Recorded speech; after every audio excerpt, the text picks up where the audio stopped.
மட்டக்களப்பு மண் வாசனையுடன் வெளிவருகிறது போடியார் நடுத்தர நீள திரைப்படம். இலங்கை தமிழ் சினிமாவை வணிகமயமாக்கும் முயற்சியில் அடுத்த மைல் கல்லாக வெளிவருகிறது போடியார். காணத் தவறாதீர்கள். இம்மாதம் 23ஆம், 24ஆம் மற்றும் 25ஆம் தேதிகளில் மட்டக்களப்பு விஜயா திரையரங்கில் டிக்கெட்டுகளை பெற்றுக்கொள்ள இன்றே அணியுங்கள். இது தாண்டா எங்க ஊரு, அதுக்கு இங்கு ஈடு ஏது, திருமாப்பா வாழும் எங்க வேகம் பாரு. போடியார் திரைப்படத்தினுடைய இசையமைப்பாளர் சங்கர்ஜன் அப்படின்னு சொல்லி தான் நாங்கள் சொல்கிறோம். ஆனால் அதுக்கு முன்னுக்கு சில கோட்வேர்டெல்லாம் போட சொல்கிறார். அதை அவரே சொல்லிக்கொள்வாருன்னு நாங்கள் நினைக்கிறோம். அவரையும் இப்போ நாங்கள் அடுத்து இணைத்துக் கொள்ளக்கூடியதாக இருக்கோம். வணக்கம் அண்ணா, நான் ஏஜே சங்கர்ஜன். நீங்கள் சொன்ன மாதிரி ஏஜேன்னு சொல்கிறது இந்த இனிஷியல் அப்பாட பேர் ஏ, அடுத்தது அப்பாட ஜே, அடுத்தது சங்கர்ஜன். ஸோ அந்த இதில் தான் நான் ஏஆர் ரஹ்மான் மாதிரியா அப்படின்னு இல்லை, அவங்களோட இதுலேயும் வச்சுக்கொள்ளலாம். ஏன்னு சொன்னால் இப்போ ஒரு யூடியூப் சேனல் கூட செஞ்சு வந்துட்டுருக்கேன். ஸோ அந்த இதில் பேர் கூட நான் அப்படி ஒரு இருந்தால் நல்லா இருக்குமென்று சொல்லி ஏஜே சங்கர்ஜன் அப்படின்னு சொல்லி வச்சது தான். ஸோ அதுவே தொடர்ச்சியாக பயணித்து கொண்டு இருக்கிறோம். நான் இசையமைப்பாளராக 2018 இசையமைச்சு கொண்டிருக்கிறேன்.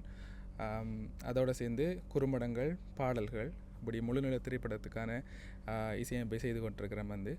அதோட இப்போ பேர்ல்பி இன்ஸ்டிடியூட்டில் சவுண்ட் இன்ஜினியரிங்கும் செய்து கொண்டிருக்கேன். இது சார்பான ஒரு படிப்பை மேற்கொண்டு கொண்டிருக்கேன். அடுத்தது சின்ன வயசுலேருந்தே மியூசிக்கில் விருப்பம்ன்றதால இந்த இண்டஸ்ட்ரிக்குள்ளே வரணும். அதோடு சேர்த்து இங்கே இருக்கிற எல்லோரும் ஒரு பார்ட் டைம் அல்லது ஒரு ஹாபி அந்த மாதிரி தான் இந்த துறையை கொண்டு போயிட்டுருக்காங்க. ஸோ எனக்கு அப்போ இருந்த ஒரு ஆசை என்னென்னு சொன்னால், நமக்கு பிடிச்ச துறையை எனக்கு முழு நேரமாக செய்யணுமன்ற ஒரு ஆர்வம் இருந்தது. ஸோ அதை எப்படியாவது செய்யணுமன்றதுக்காக இப்போ நான் முழு நேரமாக இந்த இசைத்துறையை தெரிவு செஞ்சு, ஸோ அதுக்கேற்ற மாதிரி தான் இப்போ சவுண்ட் இன்ஜினியரிங்கும் அதுக்கு பக்கபலமாக இருக்குமென்னு சொல்கிறதுக்காக அதையும் செய்து கொண்டிருக்கிறேன். நிறைய ப்ரொஜெக்டுகளும் செஞ்சிட்டோம். இப்போ கோடிசண்ணாவோட இதான் முதலாக செஞ்ச முழுநிலை திரைப்படம் என்று சொல்லலாம். அதுக்கு பிறகு சங்காரம் செய்தோம். ஸோ சங்காரம் போன வருஷம் ரிலீஸ் ஆகிட்டு, இப்போ அந்த படம் சில பல காரணத்தால் போடியார் கொஞ்சம் டிலே ஆனது. இப்போ ரிலீஸுக்கு வந்திருக்கு. ஸோ அதை விட்டு மகிழ்ச்சி. ஏஜே சங்கர்ஜன் குறிப்பாக இப்போ எங்களுடைய போடியார் திரைப்படம் வெளிவர இருக்குது. இந்த திரைப்படத்தினுடைய இசையமைப்பாளராக தன்னுடைய முழுமையான பரிணாமத்தை அவர் கொடுத்துருக்கிறார். ஆனாலும் கூட இந்த திரைப்படத்தில் அவர் இசையமைக்க வேணும் அப்படின்னு சொல்லி விரும்பி உங்களுக்கான அந்த சந்தர்ப்பத்தை ஏற்படுத்தி கொடுத்தது. இந்த திரைப்படத்தில் நீங்கள் தான் பண்ணணும், நீங்கள் தான் இதுக்கு இசையமைக்கணும் அப்படின்னு சொல்லி அந்த சந்தர்ப்பத்தை உங்களுக்கு ஏற்படுத்தி கொடுத்தது எப்படியாக இந்த சந்தர்ப்பம் அமைந்தது? அது அப்படின்னு சொன்னால், இதுக்கு முதல் கோடிசண்ணாவோட 2-3 ப்ரொஜெக்டுகள் ஒர்க் பண்ணியிருக்கேன். ஸோ அது ஒர்க் பண்ணத்தில் கோடிசண்ணாவுக்கு எனக்கு சில என்ன சொல்கிற அவர் நினைக்கிற அந்த விஷயங்களை நான் மியூசிக்கில் கன்வெர்ட் பண்ணுறது அவருக்கு பிடிச்சிருந்தது. அதோட என்னோடய ஒர்க் பண்ணுறதுக்கு அவருக்கு கம்ஃபர்டபுளாக இருந்தது. எனக்கும் அது அவர் கேட்குற விஷயத்தை நான் கொடுக்குறதால அவருக்கும் சில விஷயங்கள் பிடிச்சிருந்தது. அந்த மியூசிக் முக்கியமாக அவருக்கு பிடிச்சிருந்த காரணத்தால் அவருக்கு அடுத்த ப்ரொஜெக்ட் வரக்குள்ளே என்னோடய ஒர்க் பண்ணணும்னு சொல்லி ஒரு இது வந்தது. ஸோ கோடிசண்ணா கோல் எடுத்து இப்படி ஒரு படம் செய்ய போகிறோம், செய்யலாமான்ட்டு சொல்லி கேட்கல, செய்யுங்கன்ட்டு சொல்லி சொன்னவர், அப்படி உரிமையாக சொன்னவர். ஏன்னு சொன்னால், அதுக்கு முதல் பண்ணின அம்மா குறுந்தரை படத்தில் கூட அவருக்கு அந்த அம்மா அதில் ஒரு பாடல் இருக்கும். அந்த பாடலில் அவருக்கு சொன்னவர் அதை என்ன சொல்கிற அவ்வளோ பிடிச்சிருக்கு, நெருக்கமாக இருக்குது அப்படின்னு சொல்லி. ஸோ அதே மாதிரி எனக்கு அடுத்த ப்ரொஜெக்ட்லேயும் நீங்கள் ஒர்க் பண்ணணும்னு சொல்லி கேட்டிருந்தவர். ஸோ அப்படி அமைஞ்சது தான் இந்த படம். குறிப்பாக சங்கர்ஜன் இசையமைத்த பாடல்களில் மட்டக்களப்பினுடைய பெயரை சொல்லக்கூடிய ஒரு பாடல் வெளியாகி இருந்தது. கிட்டத்தட்ட 1,00,000க்கு மேற்பட்ட பார்வையாளர்கள். அதில் உண்மையிலே பெருமைப்படக்கூடிய ஒரு விடயம், எங்களுடைய படைப்பு 1,00,000க்கு மேற்பட்ட பார்வையாளர்களை கடந்து சென்றிருக்கிறது. அந்த பாடல் அந்த அளவுக்கு பிரபல்யமாகும், இந்த அளவுக்கு எங்களுக்கு ஒரு பெருமையை ஏற்படுத்தி கொடுக்கும் அப்படின்னு சொல்லி சங்கர்ஜன் நினச்சிருந்தீங்களா?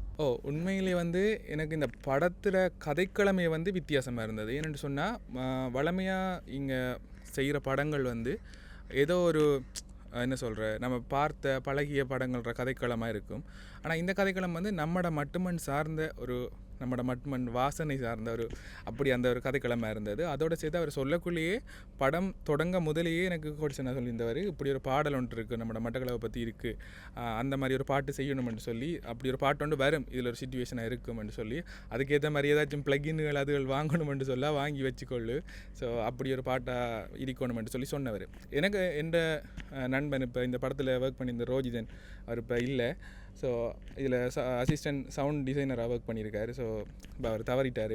ஸோ அவர் நாங்கள் எங்களோட ஃப்ரெண்ட்ஸ் சர்க்கிளுக்குள்ளே கதைக்குள்ளே கூட மட்டக்களப்பு சம்மந்தமாக ஒரு பாட்டு செய்யணும்னு சொல்லி சும்மா டிஸ்கஸ் பண்ணியிருப்போம்.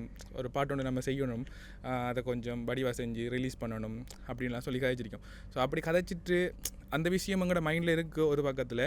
ஸோ இந்த பாட்டும் அந்த படத்தில் இருக்குன்னு சொல்லி கொடுத்து நான் சொல்லக்குள்ள ஓகே நம்ம ஒரு விஷயத்தை நினச்சிட்ருக்கோம், அந்த விஷயம் தானாக வந்து நமக்கு அமையுதுன்னு சொல்லக்குள்ள நான் ஓகே இதுக்காக ஒரு ஒர்க் பண்ணணும்னு சொல்லிவிட்டு என்னால் முடிஞ்ச வரைக்கும் நல்ல இதுவாக பண்ணணும்னு சொல்லி கொஞ்சம் என்ன சொல்கிறேன், இந்த பாட்டு வந்து ஒரு ஃபோக் ஸ்டைலில் இருக்கும், அதாவது கிராமத்து ஸ்டைலில் இருக்கணும்.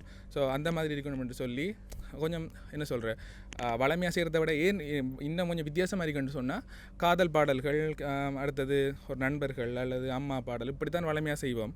ஸோ இந்த பாட்டு நம்மளோட மட்டக்களப்பை பற்றி செய்யக்குள்ள அதில் ஒரு புதிய ஒரு அனுபவம் கிடைச்சது. இன்னும் என்ன செய்யலாம், எப்படி அந்த பாட்டுக்கு மெருகூட்டலாம்னு சொல்லி இந்த பாட்டு மட்டும் இல்லை, இதில் இருக்கிற 3 பாட்டுமே வித்தியாசமான சந்தர்ப்பங்களாக அமைந்திருக்கு. ஸோ பிடிச்சிருக்கு, அதனால எல்லோரும் சேவ் பண்ணுறாங்கன்னு சொல்லி நம்புகிறேன். ஸோ இப்போ 1,20,000 போயிட்டுன்னு நினைக்கிறேன். ஸோ சங்கர்ஜன், இதுவரைக்கும் நீங்கள் இசையமைச்ச பல படைப்புகள் இருக்கு, குறிப்பாக வந்து இந்த படைப்புகள் எல்லாவற்றையும் விட போடியார் திரைப்படத்திலே ஒரு வித்தியாசமான தொழில்நுட்பம் அல்லது ஏதேனும் ஒரு புதிய தொழில்நுட்பம் அப்படி ஏதாவது ஒரு விஷயத்தை இதில் நீங்கள் மேற்கொண்டிருக்கிறீங்களா? அதை பற்றி சொல்லணும்னு சொன்னால் நான் செய்த முதலாவது குறுந்திரைப்படத்துக்கு அடுத்ததாக செய்த ஒரு முதலாவது செய்கிற படம் வந்து இதுதான் இந்த ஒரு முழுநில திரைப்படத்துக்கு சமனாக இருக்குது. ஸோ அந்த படத்துக்கு நான் முதலாவதாக செய்யக்குள்ள எனக்கு ஒரு பயம் இருந்தது. இப்போ ஷார்ட் ஃபிலிமுக்கு பண்ணுறதுக்கு ஒரு பாடல் பண்ணுறேன்னு சொல்லக்குள்ள ஒரு 5 நிமிஷம் 10 நிமிஷம் 15 நிமிஷத்துக்குள்ளே ஏதோ நம்மளால் முடிஞ்சதை செஞ்சிடுவோம். ஆனால் இது வந்து ஒரு 1 மணி நேரத்துக்கு மேலே வரப்போகுது இந்த படம்னு சொல்லக்குள்ள, அதுக்கு நமக்கு அந்த தகுதி இருக்குமா, அதாவது என்ன சொல்கிற அவ்வளவு நேரமும் வார ஆடியன்ஸை வந்து சலிக்காமல் பார்க்கணும். ஒரு பக்கம் என்னதான் நம்ம திரைக்கதை மாறிக்கொண்டு சென்றாலும் மியூசிக் வந்து ஒரு படத்துக்கு பலமாக இருக்குமென்னு சொல்லி நம்ம வளமையாக பார்க்குற படங்களை பார்க்கக்குள்ளேயே நமக்கு அது விளங்கும், அந்த மியூசிக் எவ்வளோ அந்த ஸ்க்ரீன் பிளே அந்த கதையை வந்து தூக்கி கொடுக்குன்னு சொல்லி. ஸோ எனக்கு வந்து ஒரு பயம் இருந்தது, முழுநிலை திரைப்படம் செய்யக்குள்ளே வந்து அதாவது 1 மணி நேரத்துக்கு மேலே செய்யக்குள்ளே அந்த படத்தை வந்து ஆடியன்ஸ் ரசிக்கிற மாதிரி இல்லாமல் போயிடக்கூடாதுன்ற ஒரு பயம் ஒன்று இருந்தது. அதே போல் வந்து அதுக்கு முதல் ஷார்ட் ஃபிலிம்கள் பண்ணியிருக்கோம். அப்படி பண்ணக்குள்ளே சில எக்ஸ்பீரியன்ஸ் வந்தது. எப்படி சொல்கிறது, இப்போ ஒரு கதைக்கு ஒரு சிச்சுவேஷன் அமையுது, இந்த சிச்சுவேஷனுக்கு இப்படி பண்ணணும் அப்படின்னு சொல்லி கொஞ்சம் கொஞ்சமாக வந்தது தான். அது ஒரு குறிப்பிட்ட ஒரு 5 நிமிஷம் ஷார்ட் ஃபிலிம்னு சொல்லக்குள்ளே அதில் ஒரு தொடர்ச்சியாக பார்த்தோம்னு சொன்னால் 20 செகண்ட் 30 செகண்ட் தான் அந்த எமோஷன் வந்து கன்வெர்ட் ஆகும். இது ஒரு முழுநீள திரைப்படமாக வரக்குள்ளே அந்த எமோஷன் வந்து 30 செகண்ட் இருந்தது 2 நிமிஷமாக மாறுது. அந்த ஒரு சீனே வந்து விரிவாக்கம் அடையுது. ஸோ அந்த சீனுக்கு ஃபுல்லாகவே ஒரு மியூசிக் பண்ணணும், அதே நேரத்தில் ஒரே மியூசிக் வந்து ரிப்பீட் ஆகக்கூடாது, அப்படியாவது எக்ஸ்டெண்ட் ஆகி போய் கொண்டிருக்கணும். அதோட பார்க்குற ஆடியன்ஸை வந்து கொஞ்சம் எங்கேஜிங்காக வச்சுக்கொள்ளணும்னு சொல்லி ஒரு எண்ணம் இருந்தது. அதோட நீங்கள் கேட்ட மாதிரி புது தொழில்நுட்பம்ன்றதை விட எனக்கு இந்த படமே ஒரு புதுசான ஒரு எக்ஸ்பீரியன்ஸாக இருந்தது. என்ன சொல்கிற, அந்த இப்போ சொன்ன விஷயங்கள் தான் கொஞ்சம் கொஞ்சமாக அவங்கள எங்கேஜிங்காக வச்சுக்கொள்ளணும், ஒவ்வொரு சீனுக்கும் ஒவ்வொரு மாதிரி பிஜிஎம்ஸ் போட்டு அந்த மாதிரி கொண்டு போகணும். அதோடு சேர்ந்து பாடல்கள் மூண்டும் வந்து வித்தியாசமாக இருக்கணும், வித்தியாசமான கதைக்களத்தில் வித்தியாசமான சந்தர்ப்பத்தில் அமைஞ்சிருக்கு, அதையும் கொஞ்சம் வித்தியாசமாக வச்சுக்கொள்ளணும். அதோட உண்மையை சொல்ல போனால் அதுக்கு முதல் பண்ணின பாட்டுகளை விட இந்த பாட்டில் கொஞ்சம் வித்தியாசமான இன்ஸ்ட்ருமெண்ட் யூஸ் பண்ணியிருக்கிறேன்னு நினைக்கிறேன். ஏன்னு சொன்னால் அந்த பாட்டுக்கு தான் இப்படியான ஒரு ஃபோக் ஸ்டைலில், இப்போ முதலாவது மீன்பாடு முருகன்ற சொல்கிற பாட்டில் வந்து ஃபோக் ஸ்டைலில் கொஞ்சம் வித்தியாசமான இன்ஸ்ட்ருமெண்ட் யூஸ் பண்ணினேன். நான் அந்த டைமில் நான் கொஞ்சம் பர்ச்சேஸ் பண்ணி கொஞ்சம் விஷயங்கள் எல்லாம் இப்போ இன்ஸ்ட்ருமெண்ட் சாமான்கள் எல்லாம் பர்ச்சேஸ் பண்ணி கொஞ்சம் அதுக்கு செய்யணும்னு சொல்லி செஞ்சது. அந்த பாட்டில் கொஞ்சம் பார்த்தீங்கன்னு சொன்னால் அதுக்கு முதல் செஞ்ச பாட்டுகளை விட கொஞ்சம் அரேஞ்ச்மெண்ட் கொஞ்சம் வித்தியாசமாக தான் இருக்கும். பொதுவாக இந்த போடியார் திரைப்படத்தை பொறுத்தவரையிலே இசை, சிறப்பு சத்தம், ஒலிக்கலவை இந்த மாதிரியான விஷயங்களில் வந்து உங்களை அதிகமாக கவர்ந்த ஒரு விஷயம் எதுவாக இருக்கும்? அதில் வந்து ஸ்பெஷலாக விசேடமான சில டெக்னாலஜி வந்து இதில் எந்த மாதிரியான விஷயங்கள் நீங்கள் இணைச்சி கொண்டுக்கிறீங்க? இதில் வந்து எல்லாம் ஒன்றோட ஒன்று கலந்துருக்கு. இப்போ நீங்கள் ஒரு படத்தை பார்க்கக்குள்ளே வந்து நமக்கு ஒரு இயக்குனர் வந்து படம் எடுத்ததுக்கு பிறகு அது எடிட் டேபிளுக்கு போயிட்டு நம்மள்கிட்ட வரக்குள்ள அந்த படத்தில் ஒரு சவுண்டுமே இருக்காது, பிளாங்காக இருக்கும். பார்க்கக்குள்ள ஒரு மியூட் பண்ணி ஒரு படத்தை பார்க்குற மாதிரி தான் இருக்கும். அதுக்கு அங்கால நம்ம அதை அதுக்கப்புறம் தான் நம்ம டப் பண்ணுவோம், வாய்ஸ் கொடுப்போம். ஆனால் அதுக்கு முதல்ல வந்து நம்மள்ட்ட தான் டப் பண்ண போகிறோம்னு சொல்லக்குள்ள அதுக்கு முன்னாடி அந்த படத்தில் ஒன்றுமே இருக்காது. அதுக்கப்புறம் தான் இன்னும் நடக்க போகுதுன்னு சொல்லி அவங்களோட வாய்ஸ் கொடுக்குறதுக்கு வருவாங்க. அதுக்கப்புறம் வாய்ஸ் கொடுப்பாங்க. அதுக்கு பிறகு அந்த சூழலில் என்ன நடக்குது, என்ன சம்பவங்கள் நடக்குது, அதுக்கேற்ற மாதிரி அந்த சிறப்பு சப்தங்கள், அந்த சூழலில் நடக்கிறது. இப்போ ஒரு சவுண்ட் எஃபெக்ட் என்ன சொல்கிற, ஒரு மோட்டர் பைக் போகுதுன்னு சொன்னால் அந்த மோட்டர் பைக்கில் சவுண்ட், அப்படிலாம் ஒவ்வொன்றா தான் ஆட் பண்ணுவோம். அதுக்கு பிறகு வந்து பிஜிஎம் செய்ய போகிறோம். இப்போ இதுக்கெல்லாம் வந்து தனித்தனி டிபார்ட்மெண்ட் இருக்கும் பொதுவாக வந்து செய்கிற படங்கள். இப்போ நான் வந்து இந்த படத்தில் வந்து எல்லாமே அந்த மூண்டையும் சேர்த்து நான் செஞ்சுருக்கேன். என்னென்னு சொன்னால் ஒன்று வந்து எனக்கு அதில் செய்கிறதுக்கு விருப்பம். முதலாவது விஷயம் வந்து அந்த சத்தங்கள் தான் வந்து அந்த படத்துக்கு உயிர் கொடுக்கும். எப்படின்னு சொல்ல போனால், இப்போ நீங்கள் ஒரு படத்தை பார்க்கக்குள்ள நீங்கள் ஒரு இடத்துல நிற்கிங்க, ஒரு ஒரு மலை ஆன உச்சியில் இருந்துட்டு கடும் காற்றடிக்குது, அவடத்தை நின்றுட்டு கீழே இருக்கால கூப்பிட்றீங்க. ஆனால் ஒரு உதாரணத்துக்கு சொல்கிறேன், அப்படி கூப்பிட்றீங்க. ஆனால் அதில் வந்து அங்கே இருந்துட்டு கூப்பிட்ற அந்த கத்துற சத்தம் மட்டும் தான் கேட்குதுன்னு சொன்னால் உங்களுக்கு வந்து அந்த ஃபீல் வராது. இப்போ அவர் ஒரு அடிபட்டுட்டு காயத்தோடு இருந்து கூப்பிட்றாரு, ஆனால் நீங்கள் வந்து இப்படி ஒரு வாய்ஸை மட்டும் கொடுத்துருந்தீங்கன்னு சொன்னால் அதில் வந்து அந்த எமோஷன் கன்வெர்ட் ஆகுது. அது இந்த காற்று சத்தம், அந்த என்விரான்மெண்ட்டில் எப்படி இருக்குது, அதில் வந்து ஒரு கல் சறுக்கி விழுது, அப்படிலாம் சவுண்டெல்லாம் போட்டு வரக்குள்ளே அந்த எமோஷனுக்குள்ளே உள்ளே கூட்டிகிட்டு போகிறதுக்கு எனக்கு அந்த மியூசிக்கோட அந்த சார்ந்து எனக்கு அந்த விஷயங்களும் விருப்பம், சிறப்பு சப்தம்ன்றதுக்குள்ள. அதோடு சேர்த்து இந்த படத்தில் தான் முதலாக வந்து நான் 5.1 மிக்சிங் வந்து செஞ்சுருக்கேன். அதாவது தியேட்டருக்குரிய மிக்சிங் வந்து இங்கே தான் செஞ்சுருக்கேன், முதலாக செஞ்சது. அது செய்யக்குள்ளே வந்து இருந்த எக்ஸ்பீரியன்ஸ் எப்படின்னு சொல்லி பார்த்தீங்கன்னு சொன்னால், இப்போ அந்த ஒரு சீனில் வந்து அப்போ அந்த போடியார் அந்த ஒரு சீனை சொல்கிறேன், அந்த சொல்லாமல் இதை சொல்கிறேன். அவங்க வந்து இறங்குறாங்கன்னு சொல்ல, ஒரு இதில் வாராங்கன்னு சொல்லக்குள்ளே அந்த சூழலில் இங்கால பக்கம் அந்த மாடுகள் இருக்குது, மிங்கல பக்கம் கிராமம்னு சொல்லக்குள்ள அந்த கிராமத்தில் என்னென்ன இருக்குமென்னு சொல்லி. ஆனால் அந்த சீனில் வந்து அப்படி இருக்காது. ஆனால் நம்ம அது செய்யக்குள்ளே வந்து இந்த சீனில் இப்படி இருந்தால் அந்த ஆடியன்ஸ் வந்து இப்படி அதை ஃபீல் பண்ணுவாங்க அப்படின்னு சொல்லி நம்ம இன்னொரு அதாவது டிரெக்டர் பாயிண்ட் ஆஃப் வியூவிலேருந்து யோசிக்கிற மாதிரியான ஒரு செயல் தான் வந்து அந்த சவுண்ட் எஃபெக்ட் பண்ணுற ஒரு செயல். அதை என்னோட சேர்ந்து ரோஜிதன் செஞ்சுருந்தார். நான் போய் ஏற்கனவே சொன்ன மாதிரி அவர் இப்போ தவறிட்டார். ஸோ அவர் என்னோட சேர்ந்து செஞ்சுருந்தார். அந்த விஷயங்கள், அதாவது இப்போ ஒரு விஷயம் நடந்துகிட்ருக்கும், இங்கால பக்கம் என்ன இருக்குமென்று நமக்கு தெரியாது, ஆனால் இங்கால பக்கம் இருந்தால் நல்லா இருக்குது. இப்போ டிரெக்டர் தான் கடைசி முடிவு எடுப்பார். இங்கால பக்கம் நான் இப்போ உதாரணத்துக்கு சொல்ல போனால், இங்கால பக்கம் கோழி கத்துற சத்தம் போட்டிருக்குன்னு சொன்னால் அந்த சீனில் கோழி இருக்காது, ஆனால் அந்த இடத்துல ஒரு மாடு போகணுன்னு சொன்னால் ஓகே இது சம்மந்தப்பட்ட ஒன்று நம்ம வைக்கலாம், அந்த கதைக்கு தேவைப்படுன்னு சொல்லி வைக்கக்குள்ள டிரெக்டர் ஃபைனலாக முடிவு செய்வார், இது வேணுமா வேணாதான்ட்டு. ஆனால் நம்ம டிரெக்டர் வியூவிலேருந்து ஒரு விஷயம் வைக்கும். ஸோ அதில் அந்த விஷயங்கள் செய்யக்குள்ளே நமக்கு கடும் ஒரு சுவாரஸ்யமாக இருக்கும். ஓகே, அதுவும் எனக்கு 5.1 மிக்சிங் செய்யக்குள்ளே வந்து இப்படி வளைச்சி ஒரு விஷயம் நடக்கும். இங்கால ஸ்பீக்கர்லேருந்து கோழி சத்தம் கேட்கும், இங்கால பக்கம் வந்து மோட்டர் பைக் போகும், அப்படி சுற்றி வளைச்சி வர செய்கிறதெல்லாம் எனக்கு ஒரு புதுசாக இருந்துச்சு இந்த படத்தில் செய்யக்குள்ள. ஏன்னா முதல் முறையாக 5.1 மிக்சிங்கில் செஞ்சது. ஸோ எனக்கு ரெண்டுமே பேலன்ஸ் ஆனது. இதுக்கு துணையாக இருந்தவர் வந்து ரோஜிதன். அவர் துணை சிறப்பு சப்தத்துக்கு அசிஸ்டன்ட் சவுண்டு டிசைனராக வேலை செஞ்சுருந்தவர்.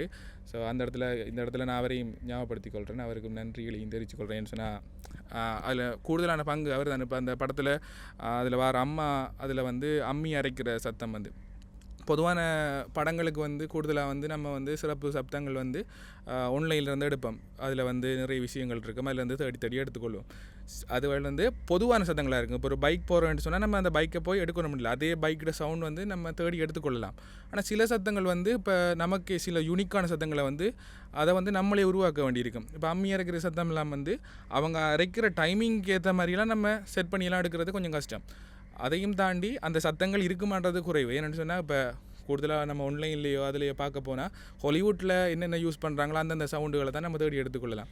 இப்போ நம்மளோட கிராமம் சார்ந்து இப்படி நம்மளோட மண் வாசனையில் இருக்கிற இப்படியான படங்களுக்கு வந்து நம்ம தான் புதுசாக உருவாக்கணும். ஸோ அந்த விஷயத்தில் எனக்கு அந்த ரோஜன் உதவி செஞ்சவர். அந்த அம்மி அரைக்கிற சவுண்டெல்லாம் நமக்கு ரியலாக போய் எல்லாத்தையும் லைவாகவே ரெக்கார்ட் பண்ணி எடுத்துனாங்க, அவர் அரைக்க விட்டு. அப்படி அந்த மாதிரி சுவாரஸ்யமாக இருந்த இந்த படத்தில் சங்கர்ஜன் குறிப்பாக வந்து ஒவ்வொருத்தருக்கும் ஒரு லேபிள் அப்படி இருக்கணும் அப்படின்னு சொல்லி ஒரு ஆசைப்படுவாங்க. அது வந்து எப்படி சொல்கிறது, தன்னுடைய பேருக்கு பின்னுக்கு நான் ஒரு இசையமைப்பாளர் அல்லது தான் சார்ந்திருக்கக்கூடிய அந்த துறையிலே இந்த துறையில் பயணிக்கின்றவர் என்கின்ற அந்த பேரை தனக்கு அடையாளமாக இட்டுக்கொள்ளணும் அப்படின்னு சொல்லி விரும்புவாங்க. எல்லாருக்கும் அது ஒரு விருப்பமாக இருக்கும். குறிப்பாக உங்களை பொறுத்த வரைக்கும் நீங்கள் இசை துறை, இந்த துறையை தாண்டி வேறு ஏதாவது விடயத்திலே சாதனையை படைத்தவர் என்ற பேரை பதிச்சுக்கொள்ளணும் அப்படின்னு விரும்புகிறீங்களா, அல்லது சிறந்த ஒரு இசையமைப்பாளராக தன்னை நிலைநிறுத்திக் கொள்ளணும் அப்படின்னு சொல்லி ஆசைப்படுறீங்களா? இல்லை இப்போதைக்காண்டி இல்லை. எனக்கு எப்போவுமே அந்த ஃபீல்டு தான் எனக்கு பிடிச்ச ஃபீல்டு. என்னென்னு சொன்னால் அந்த விஷயத்தில் இருக்கக்குள்ள புதுசாக ஏதாச்சும் இப்போ இந்த ஃபீல்டே பார்த்தீங்கன்னு சொன்னால் மற்ற 2 மாதிரியான வேலைகள் இருக்கும். ஒன்று தார ஒரு வேலையை அப்படியே செய்து கொடுக்குற மாதிரி வேலைகள். சிலது நம்மளாவே உருவாக்குற க்ரியேட் பண்ண ஒரு க்ரியேட்டராக இருப்போம். அதில் கற்பனைகள் தான் கூட இருக்கும். அப்போ நம்ம இப்படி இருக்கலாம் அப்படி இருக்கலாம். இப்போ கதை எழுதுறது கூட ஒரு கற்பனையில் எழுதுறது, இப்படி இருக்கணும் அப்படி இருக்கணும், ஒரு சுவாரஸ்யமாக கொண்டு வரணும்னு சொல்லி அதில் நிறைய சந்தோஷங்கள் கிடைக்கும். அதில் ஒரு ஃபீல்டு தான் இந்த மியூசிக் ஃபீல்டு. இப்போ நம்ம ஃபில்ம் ஃபீல்டு எடுத்தாலேயே அதுவே ஒரு வித்தியாசமான ஃபீல்டு. அதுக்குள்ளே மியூசிக்ன்றது எனக்கு அந்த விஷயத்தோடு இருக்கக்குள்ளே எனக்கு உண்மையாகவே சந்தோஷமாக இருக்குது. ஸோ அதை தாண்டி எனக்கு அனிமேஷன் அந்த மாதிரி சைடில் எனக்கு கொஞ்சம் இன்ட்ரெஸ்ட் இருந்தது. ஸோ அதில் இப்போ ஒரு 4 பாட்டுக்கிட்ட ஓன் ப்ரொடக்ஷனில் செஞ்சுருக்கேன். இன்னும் வெளியில் ஒரு 4-5 பாட்டுக்கிட்ட செஞ்சு கொடுத்துருக்கேன். எனக்கு இந்த 3D animation, 2D animation, VFX side அந்த சைடில் கொஞ்சம் இன்ட்ரெஸ்ட் கூட இருக்குது. ஆனால் மெயின் ஃபோக்கஸ் மியூசிக் ஃபீல்டு தான். ஸோ சங்கர்ஜன், பொதுவாக இப்போ வரைக்குமே எத்தனை படைப்புகளை நீங்கள் மக்களிடத்திலே கொண்டு சேர்த்துருக்கிறீங்க அப்படின்னு சொல்ல முடியுமா? அப்படி என்று சொல்கிறத விடனா நான் இப்போ ஆரம்பத்தில் தொடங்குனது இந்த ஷார்ட் ஃபிலிம் நாங்கள் சொந்தமாக நண்பர்களோட இப்போ எங்களை தொடங்குனது இப்போ கமர்ஷியலாக செஞ்சு கொண்டிருக்கோம். முதல் ஸ்டார்ட் பண்ணக்குள்ளே நாங்கள் நண்பர்களோட சேர்ந்து இப்படி ஒரு ஹாபிக்காக செஞ்சது அப்படியானதுகளெல்லாம் சேர்த்து வரக்குள்ளே அடுத்தது ஸ்டார்ட் பண்ணது தான் யூடியூப் சேனல் ஸ்டார்ட் பண்ணேன். அப்படி ஸ்டார்ட் பண்ணிவிட்டு அதில் கூடுதலாக பியானோ கவர்ஸ் அந்த மாதிரி தான் போட்டுட்டு நான் இப்போ வரைக்கும் போட்டுக்கொண்டிருக்கேன்.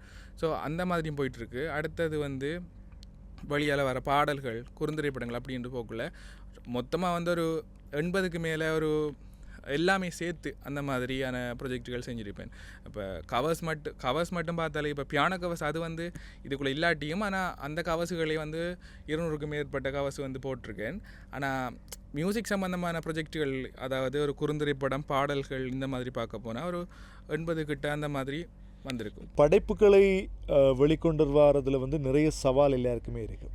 அதில் நிறைய சிரமங்களும் இருக்குது.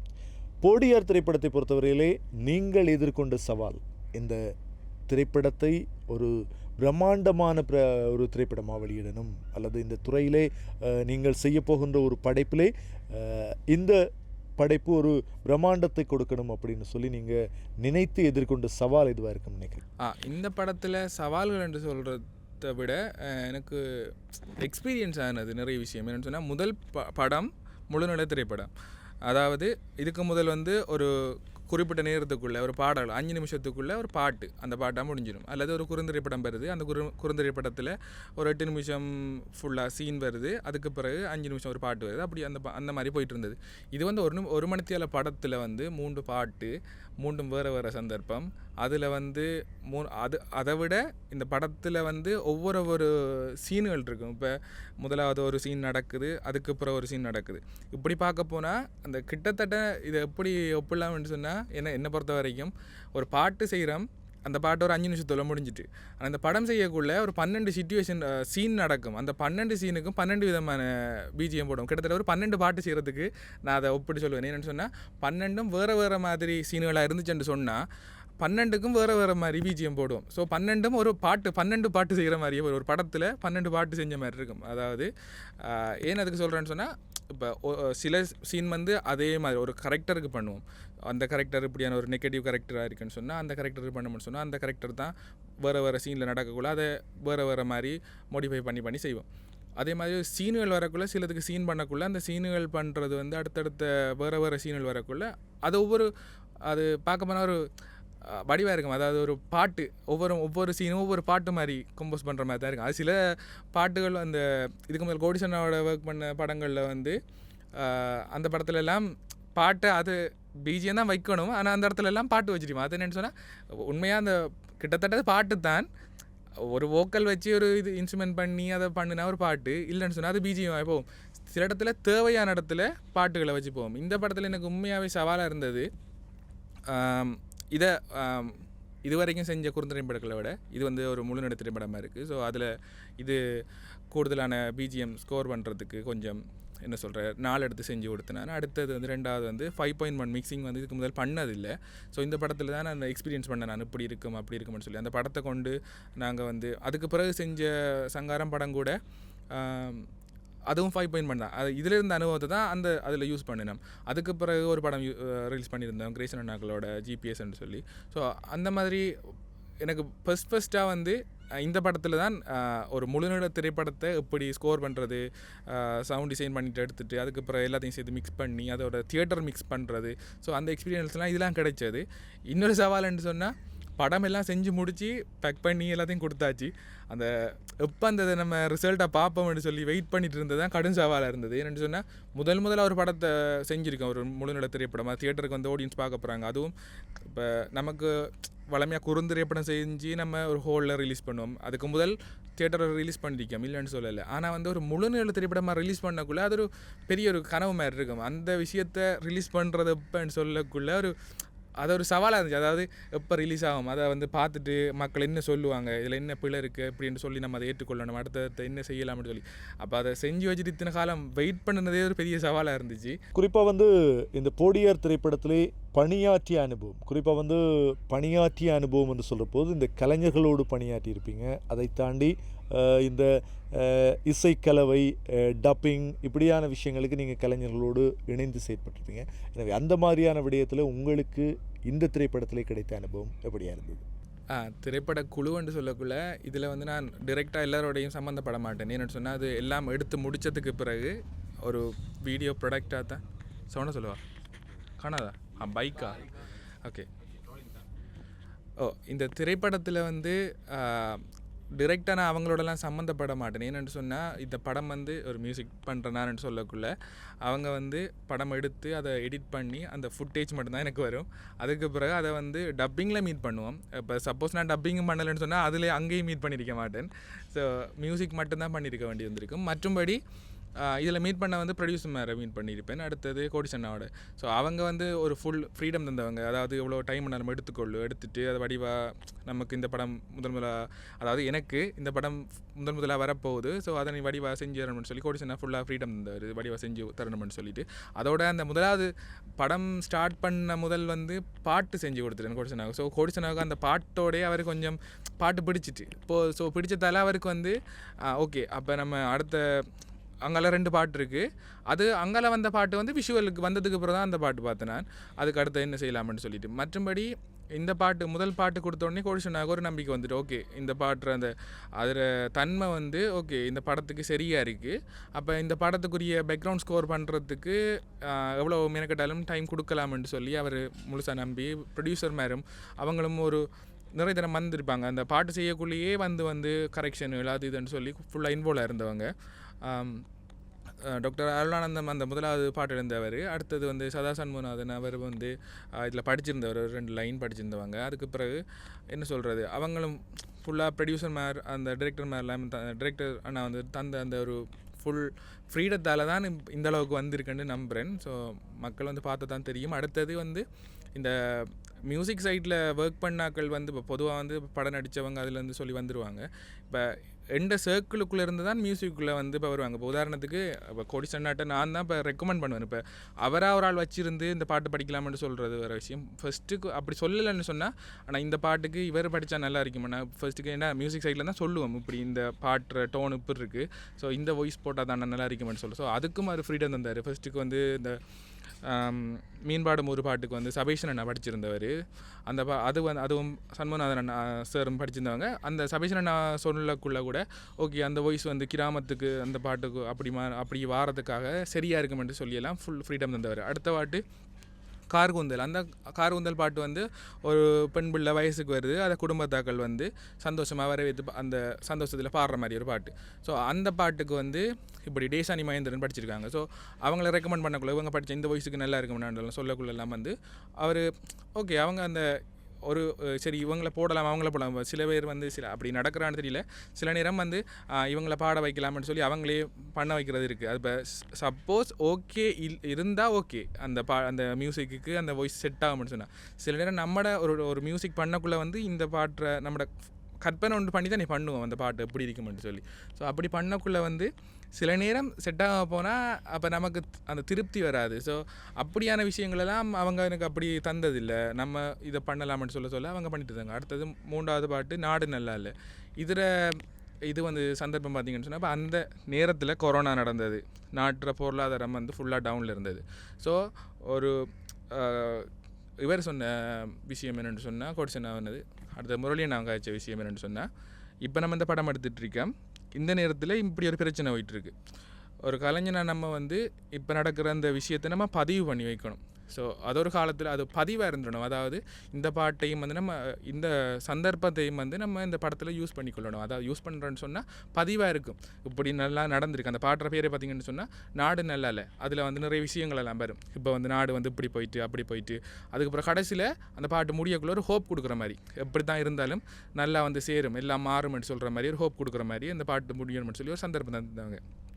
மெயின் விஷயம் நான் அவருக்குள்ள சொன்ன அந்த முரளி நான் சொன்னது, கோடிசனா சொன்னது, நம்ம ஒரு கலைஞனாக இருக்கக்குள்ள இப்போ சமூகத்தில் என்ன பிரச்சனை நடந்துகிட்ருக்கோ, நம்ம அந்த ஒரு கலைஞனாக இருந்துட்டு நம்ம ஒரு ஆக்கம் ஒன்று செய்யக்குள்ள அந்த இதையும் ஏதோ ஒரு வகையில் நம்ம ஒரு பதிவாக வச்சுக்கொள்ளணும்னு சொல்லி சொன்னவங்க. ஸோ அந்த இதில் வந்தது தான். அந்த பாட்டை எழுதியிருந்தவர் சஜய் ஆர்எஸ், அதுக்கு படிச்சிருந்தவரும் அவர் தான். மீன்பாடமூருக்கு வரி எழுதியிருந்தவரும் சஜய் ஆர்எஸ், அதோடு சேர்ந்து டாக்டர் அருணானந்தம் சாரும் எழுதியிருந்தார். சங்கர்ஜன், குறிப்பாக வந்து உங்களுடைய இசையிலே உருவான மீன்பாடும் ஊர் என்ற பாடல் ஒரு மிக பிரம்மாண்டத்தை கொடுத்த ஒரு பாடல். அந்த பாடலுக்கு இணையாக இந்த திரைப்படம் அமையுமா என்றது ஒரு கேள்வி. மற்ற பாடல்களுக்கும் சேர்த்து கேட்குறீங்களா? ஓகே, அந்த பாட்டு வந்து பார்த்திங்கன்னு சொன்னால் எல்லாருக்கும் பிடிச்சதுக்கு காரணம் என்னென்னு சொன்னால், நம்ம வந்து நான் பர்சனலாக அதை யோசிக்கிற விஷயம், மட்டக்களப்பு சார்ந்து ஒரு படம் எடுத்திருக்கோம், போடியாரன்னு சொல்கிறது மட்டக்களப்பு சார்ந்த ஒரு விஷயத்தை நம்ம எடுத்துக்கொண்டு வரோம். அதில் வந்து மீன்பாட மூரன்னு சொல்கிறது வந்து அந்த பாட்டு வந்து நம்மளோட மட்டக்களப்பு, அதுவும் இந்த கதை வந்து படுவான்கரை சைட்டில் இருக்கிற மாதிரியான ஒரு கதைக்களம். ஸோ அந்த பாட்டு வந்து மீன்பாடும் ஊர், அடுத்தது படுவாங்கரை சம்மந்தப்பட்ட, அதாவது நம்மளோட மட்டக்களப்பில் படுவாங்கரையில் இருக்கிற அந்த இது சம்மந்தப்படுத்தி அதை பெருமைகளை சொல்கிற மாதிரியான ஒரு பாட்டு. அப்போ இதே நான் நினைக்கிறது என்னென்னு சொன்னால், நம்மளோட பெருமைகளை சொல்லக்குள்ள நமக்கு ஒரு கர்வம் கொண்டு வரும், நம்ம ஒரு சந்தோஷம் கொண்டு வரும். இப்போ நம்மளோட ஊரை பற்றி நம்ம ஒரு விஷயத்தை பண்ணக்குள்ள நம்ம கேட்குறாக்களும் சரி, இப்போ நம்ம இந்த ஊராக இருந்தோம்னு சொன்னால் இதெல்லாம் இருக்குதானே, இப்படி நம்ம ஒரு நல்ல ஒரு விஷயத்தை நம்மளோட ஊரை பற்றி சொல்லக்குள்ள அவங்களுக்கு ஒரு சந்தோஷத்தோடு அவங்க ஷேர் பண்ணுறாங்க. ஏன்னா நான் எதிர்பார்க்கவே இல்லை, நான் போட்டுட்டு கொஞ்சம் நேரம் போயிட்டுருக்கு, அப்படி வியூஸ் கூடிக்கொண்டே போகுது. அப்புறம் கடைசியாக நான் அதை நோட் பண்ணலை. வளமையாக ஒரு பாட்டு செஞ்சு ரிலீஸ் பண்ணுவோம், இதில் ஆடியோ லான்ச் கூட செஞ்சுருந்து ரிலீஸ் பண்ணியிருந்தேன். அப்போ கேட்ட உடனே அந்த யூடியூப்பில் போட்டுட்டோம், ஆடியோ லான்ச்சிலலாம் ரிலீஸ் பண்ணியிருந்தேன். அப்போ அங்கே வந்தவங்கெல்லாம் நல்லா இருக்குன்னு சொல்லிட்டு போயிட்டாங்க. இப்போ அத்தனை வருஷம் கழிச்சு 2 வருஷம் கழிச்சிட்டு திருப்பி இங்கே வந்து ஃபேஸ்புக்கில் போடுறோம், இப்படி ரிலீஸ் ஆகணும்னு சொல்லுவாங்க. அதெல்லாம் ஞாபகம் வச்சுருந்து அவங்க வந்து அதை ஷேர் பண்ணி எடுத்து முரளி என்ன சொல்கிறாரு, இப்படி ஃபேஸ்புக் பார்க்கலையான்னு சொல்லி. கோடிச்சனா காலையில் 6 மணிக்கு கோல் எடுக்காரு, என்ன ஃபேஸ்புக் பார்க்கலையா என்னன்னு சொல்லி கோல் எடுத்தார். என்னென்னு சொல்லி பார்க்க 98க்கு என்ன நீங்கள் பார்க்கலையாண்டு. நான் அந்த நேரம் நோட்டே பண்ணலை, ஏன்னா வளமையாக போடுற ஒரு பாட்டு ஓகே நம்மளுக்குள்ளே சர்க்கிளுக்குள்ளே சுற்றிட்டு போவோம் அப்படின்னு சொல்லி தான் நினைப்போம்.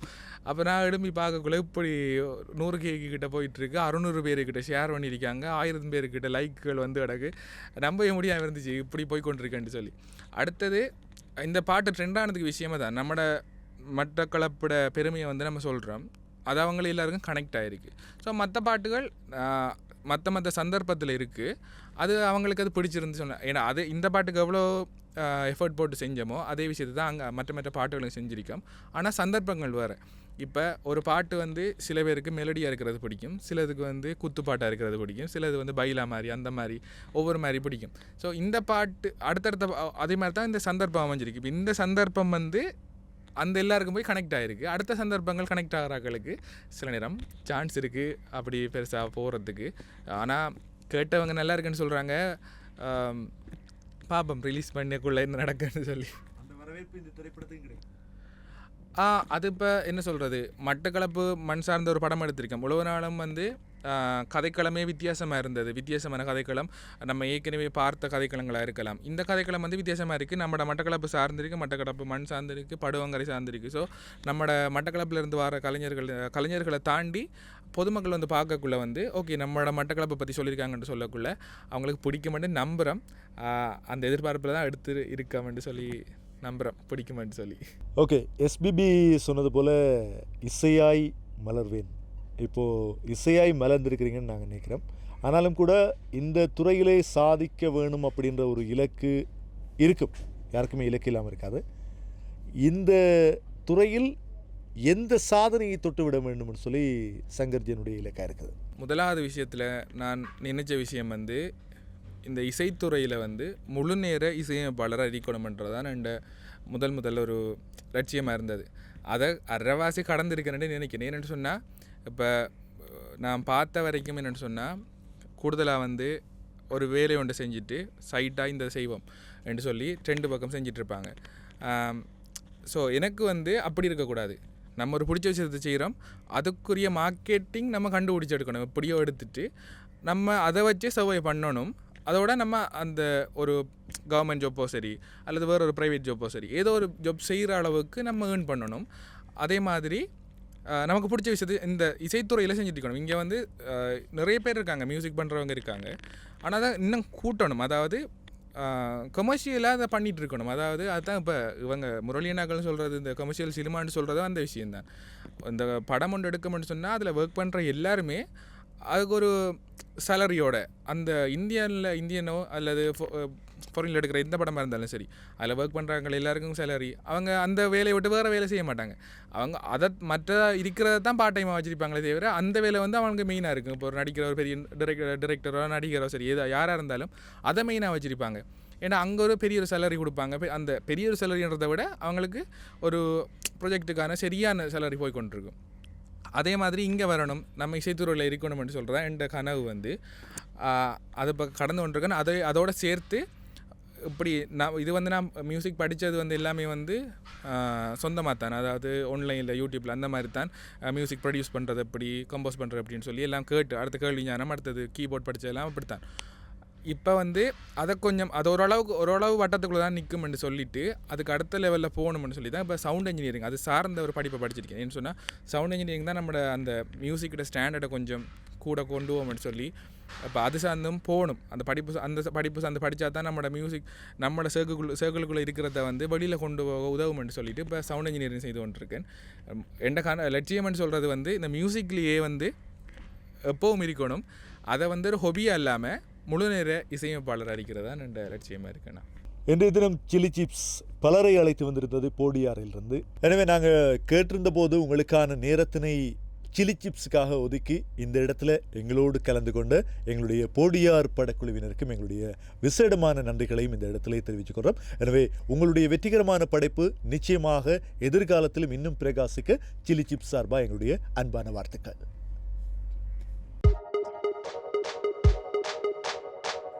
மட்டக்களப்பு மண் வாசனையுடன் வெளிவருகிறது போடியார் நடுத்தர நீள திரைப்படம். இலங்கை தமிழ் சினிமாவை வணிகமயமாக்கும் முயற்சியில் அடுத்த மைல் கல்லாக வெளிவருகிறது போடியார். காணத் தவறாதீர்கள். இம்மாதம் 23ஆம் 24ஆம் மற்றும் 25ஆம் தேதிகளில் மட்டக்களப்பு விஜயா திரையரங்கில் டிக்கெட்டுகளை பெற்றுக்கொள்ள இன்றே அழையுங்கள். இது தாண்டா எங்க ஊரு, அதுக்கு இங்கு